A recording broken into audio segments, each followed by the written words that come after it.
अभी जो बजट आया है 2025 में, उस बजट में मिडिल क्लास के लिए बहुत तोहफे हैं। सबसे बड़ा तोहफा तो यह है कि जो जिनकी आमदनी 12 लाख तक है उनको टैक्स नहीं देना पड़ेगा।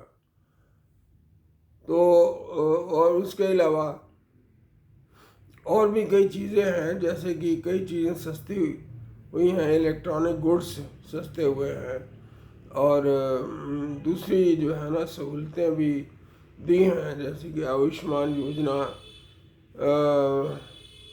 ऐसे कहा गया है कि आयुष्मान योजना को दिल्ली में लागू किया जाएगा यदि बीजेपी जीती, और यदि वो दूसरे जो दूसरी सहूलतें जो हैं वो भी दी जाएंगी दिल्ली वालों को और दूसरों को भी।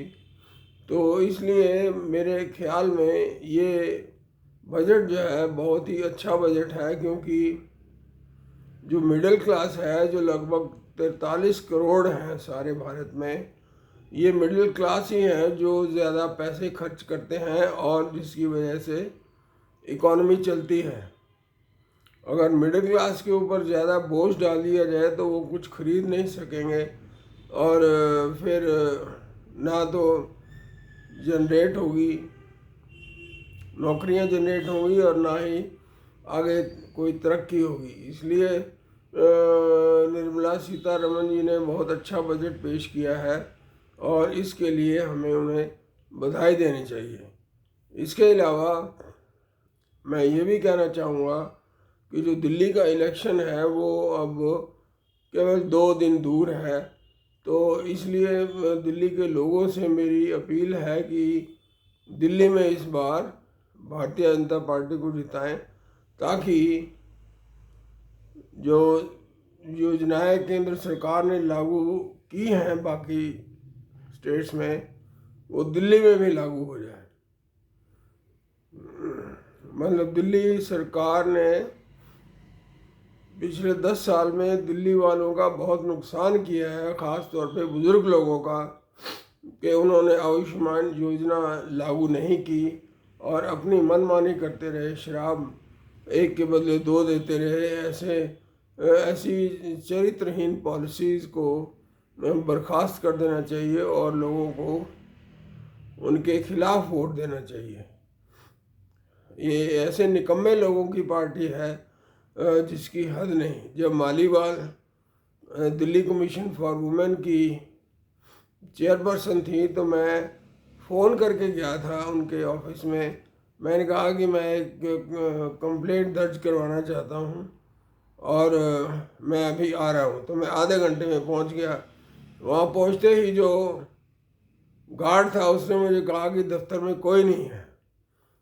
मैं 1-1.5 घंटा इंतज़ार करता रहा। सामने एक लाइब्रेरी थी, उस लाइब्रेरी में मैं बैठा रहा, मैगज़ीन वैगज़ीन पढ़ता रहा, अखबारें पढ़ता रहा, और 1.5 घंटे बाद भी मैंने फिर भी पूछा उस गार्ड से, वो कहता जी कोई नहीं आया।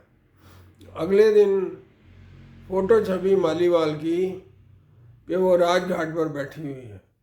मतलब हर निकम्मा आदमी जो है भाग जाता है और कहीं ना कहीं छुप जाता है जाके। इसने गांधी समाधि पे जो है ना आश्रय लिया है, क्योंकि वहाँ उसको शायद कुछ पब्लिसिटी मिली होगी। इसीलिए इतने घटिया जो निकम्मे लोग हैं, इन निकम्मे लोगों ने इस सरकार को बर्बाद किया है, दिल्ली सरकार को। मैं जब फ़ोन करके गया तो वो अपनी नौकरी छोड़ के, अपना दफ्तर छोड़ के भाग गई। ऐसे निकम्मे लोग जो है, अब वो राज्यसभा में है तो राज्यसभा में वो क्या करेगी? राज्यसभा में तो अपनी को सांठ गांठ करेगी, और उसने अपना जीवन तो सेट कर लिया है। ये केवल अपने जीवन को सेट करने में अपनी दौड़ जो है ना, इनकी दौड़ कुर्सी तक है, तो उस कुर्सी की दौड़ में जो है ना ये आगे रहना चाहते हैं। इसलिए ये कुछ कर नहीं सकते, इनकी कोई इंटरेस्ट नहीं है, कोई इच्छा नहीं है दिल्ली का भला करने की। इसलिए इनको हराना चाहिए इस इलेक्शन में। जो 5 फरवरी को इलेक्शन है उसमें इनको हराना चाहिए। धन्यवाद।